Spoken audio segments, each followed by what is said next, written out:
देखिए अभी हम लोग एनालिसिस टॉपिक पढ़ रहे हैं।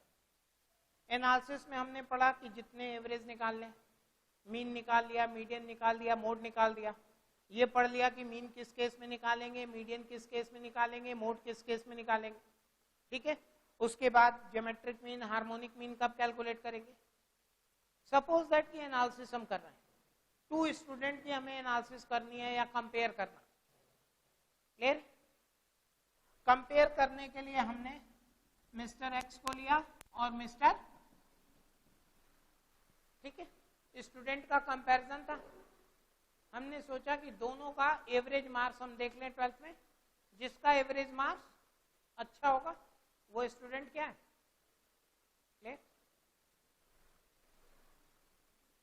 60% मिस्टर एक्स का है। क्लियर? और वाई का जब हम कैलकुलेट किए तो इनका भी 60% आ। दोनों में कौन अच्छा है नहीं बता सकते। मीन बेसिस पे हमने कैलकुलेट कर दिया। अब एनालिसिस ये हो गई कि दोनों का 60% आ। क्लियर? अब अच्छा किसको कहेंगे, उसके लिए फर्दर कैलकुलेशन हमें करना पड़ेगा। ठीक है, फर्दर कैलकुलेशन मीन्स कि और बाकी चीजें हमें देखनी पड़ेगी। ठीक है, वो फर्दर कैलकुलेशन भी एनालिसिस का पार्ट है, वो भी हमें पढ़ना। इनको हटा दीजिए, ये हम तो दिक्कत आ गई थी कि दोनों का बराबर परसेंटेज है, एनालिसिस रुक गई थी अभी हमारी। अब हम फर्दर कुछ कैलकुलेशन पढ़ेंगे तब अप्लाई करेंगे। फर्दर मीन्स की standard deviation, mean deviation, range, बाकी सारी चीज। ठीक है, नेक्स्ट मिस्टर जेड, इनका है 70%। अब मिस्टर जेड को एक्स से कंपेयर करते हैं तो कौन बेटर होगा। कंफर्म? सब लोग एग्री हैं? परसेंटेज क्या शो करता? एवरेज। एवरेज मीन्स कि अगर 12th में 5 सब्जेक्ट हैं आपके क्लास में तो 60% अगर है तो टोटल मार्क्स कितने हुए? 300। 300 upon 560 that is percent. Means सारे मार्क्स का टोटल यहाँ 300 होगा, यहाँ और यहाँ 350। क्लियर?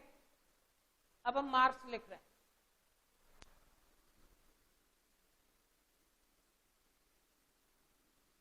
हो गया 300।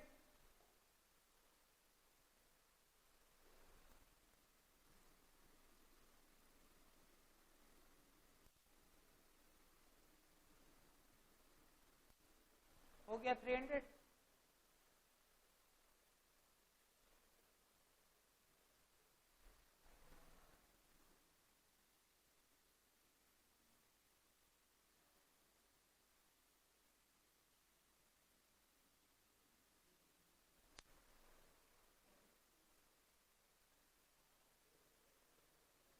जेड अच्छे स्टूडेंट है कि वाई? अभी आप लोग जेड कह रहे थे। क्लियर है? मीन्स फर्दर एनालिसिस जरूरी है। केवल मीन तक पढ़ के आप एनालाइज, आपको मालूम होना चाहिए कि बहुत से ऐसे स्टूडेंट जिनका परसेंट 60 होता है, इंटरव्यू में सेलेक्ट हो जाती है, 80% वालों का सिलेक्शन नहीं होता। और रीजन क्या है वो अभी जब अगला टॉपिक आप पढ़ेंगे तब आपको पता चलेगा। अच्छा, अब बताइए एक्स वाई में जेड का तो क्लियर है कि बेकार स्टूडेंट है, क्योंकि इनके मार्कशीट पे क्या लिख दिया गया? एफ। 10 पा गए किसी सब्जेक्ट में। एक्स वाई में कौन बेटर है?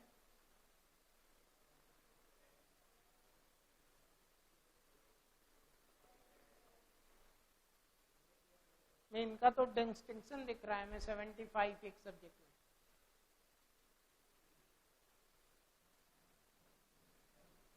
अब जो हमें अगला टॉपिक पढ़ना है वो फर्दर स्टडी है मीन के बाद जो हमें एनालिसिस करनी है। देखिए इनके मार्क्स का रेंज क्या है और इनका रेंज क्या है। इनका रेंज क्या है? 20। Means maximum marks and minimum, और इनका रेंज क्या है 35, इनका 80। तो ये रेंज क्या हो गई 40। रेंज जिसकी ज्यादा होगी डिविएशन वहां ज्यादा होगा, बेटर हमेशा रेंज जिसकी कम हो। ठीक है, और जो नेक्स्ट टॉपिक हमें पढ़ना है वो डिस्पर्सन, वो इसी स्टडी पे बेस्ड है। ठीक है, देखिए दिक्कत क्या होती है, ऐसी एनालिसिस आपको नहीं करनी एवरेज बेसिस पे कहीं भी कंक्लूजन ड्रॉ नहीं करना, और कंक्लूजन ड्रॉ करने के लिए आपकी एनालिसिस एकदम स्ट्रांग होनी चाहिए। क्लियर है, और कंक्लूजन अच्छा तभी निकलेगा जब एनालिसिस का सारा एस्पेक्ट्स आपने किया। क्लियर है, एवरेज हाइट 5 फुट है और नदी की एवरेज गहराई 4 फुट है, क्या करेंगे, नाव करने की जरूरत है नहीं।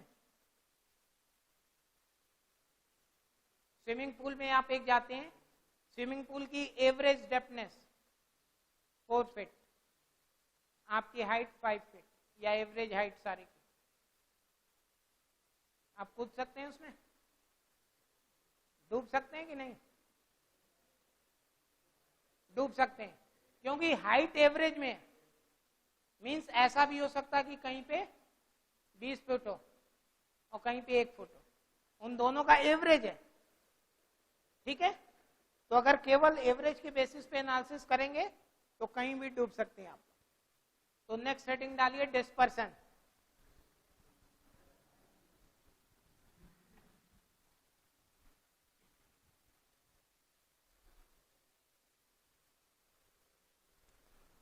देखिए डिस्पर्सन में फर्स्ट टॉपिक है रेंज, सबसे सिंपल टॉपिक है, इसको आज डिस्कस करते हैं फिर कल करेंगे। ठीक है, रेंज क्लियर। और देखिए एक्स वाई जेड हम लोग किए, मिस्टर आई भी है, मिस्टर आई जानते हैं ना सबसे ज्यादा इंटेलिजेंट है, इनका 60% इस तरीके से आया था।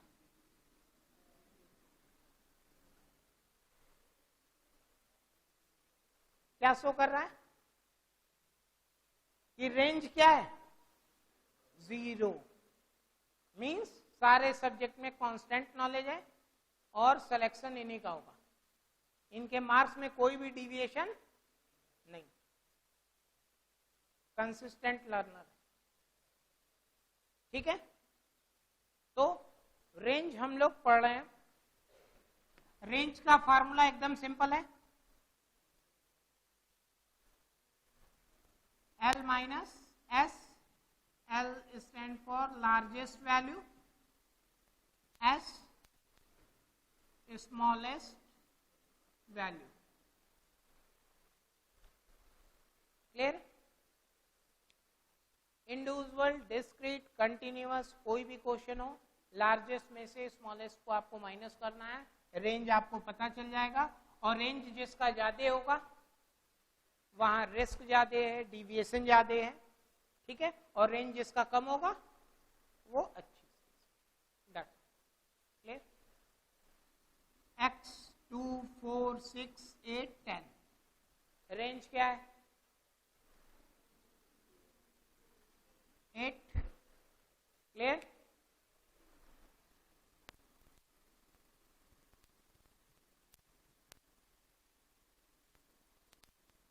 यहां रेंज क्या है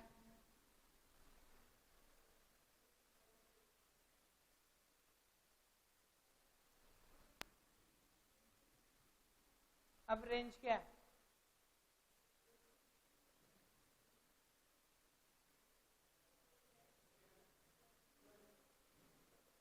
यहां रेंज क्या है 20। इस क्वेश्चन को एग्जाम पॉइंट ऑफ व्यू से नोट कर लीजिए। हाईएस्ट क्या है और लोएस्ट -10। क्लियर है? तो रेंज 20 हो गई।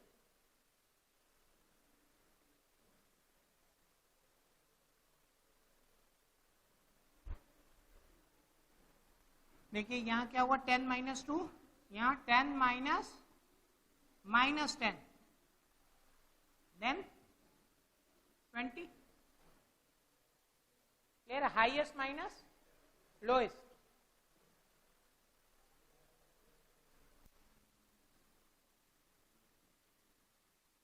Coefficient of range L minus S upon L plus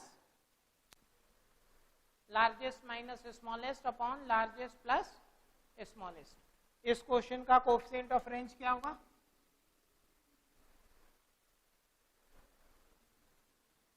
ten minus 2 upon 8 upon 12 0.6667.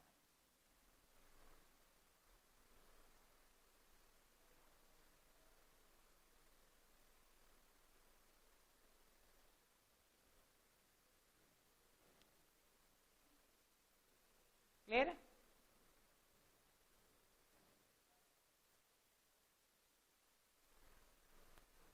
अब इस क्वेश्चन को सॉल्व करिए. Range equal to 0.666, largest value 10, smallest value 10.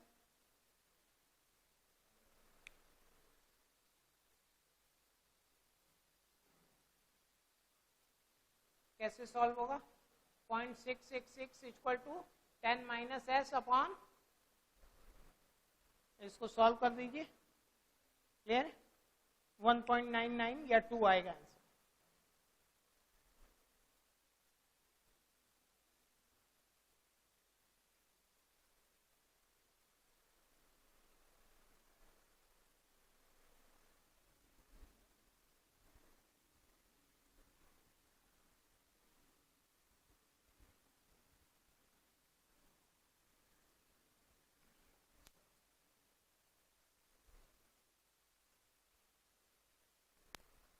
Next, interquartile range. Interquartile range का फॉर्मूला है Q3 माइनस Q1.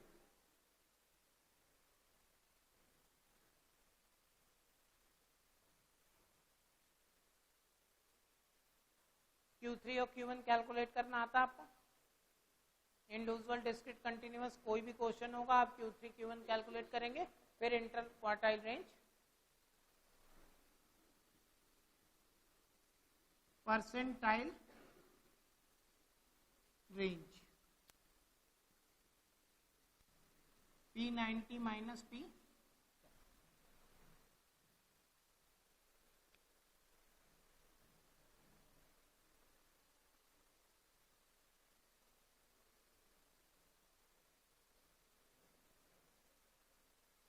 क्लियर? अब देखिए इसकी theory जरा सा आपको समझनी है. क्वार्टाइल का अगर हम चार्ट देखते हैं, ये सीरीज है हमारी,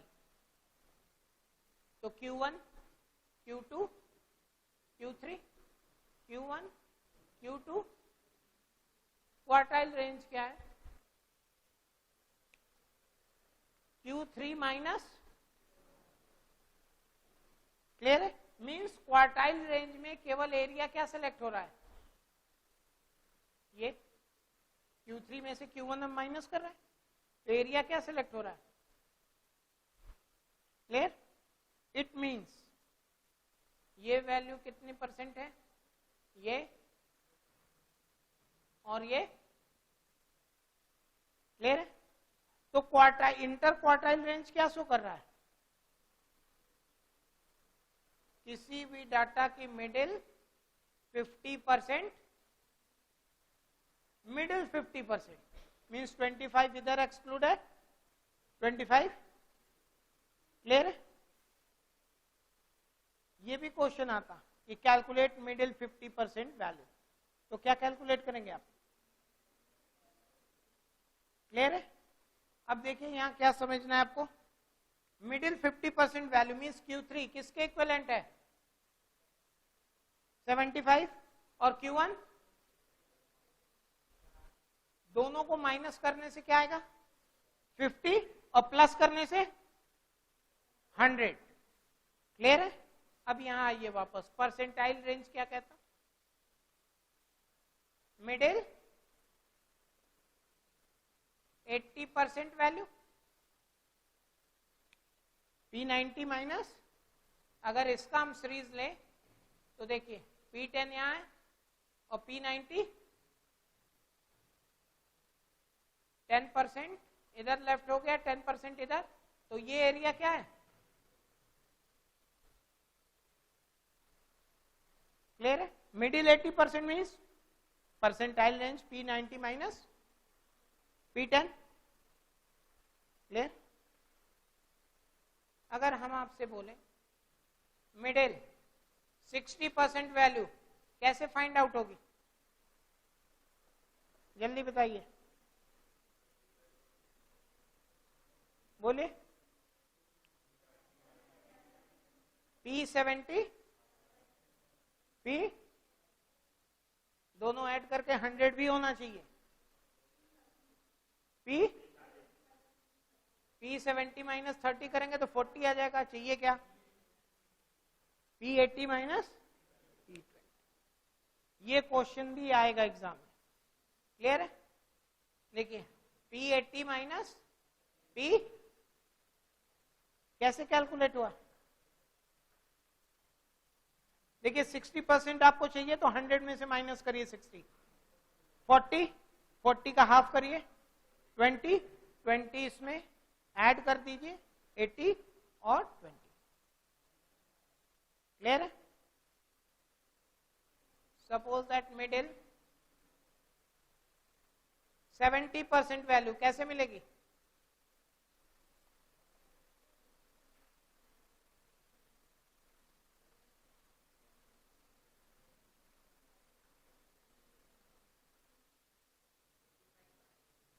P85 माइनस P,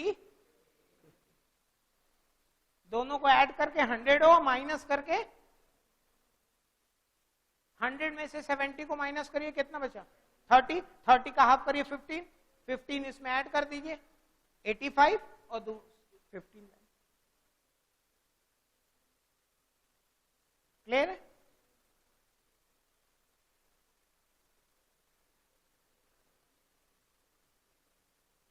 और ऐसे भी क्वेश्चन आएंगे कि मिडिल 40% वैल्यू, मिडिल 60%, मिडिल 50%। ठीक है? तो ये इंटर क्वार्टाइल रेंज या परसेंटाइल रेंज के अकॉर्डिंग आपको फार्मूला डेवलप करना। ठीक है? कोई डाउट? और इंडिविजुअल डिस्क्रीट कंटिन्यूअस कोई भी क्वेश्चन हो, आप P90 P10 according to previous formula calculate करेंगे और माइनस कर देंगे आपका आंसर। ठीक है? फिर नेक्स्ट टॉपिक अगले क्लास में। Thank you.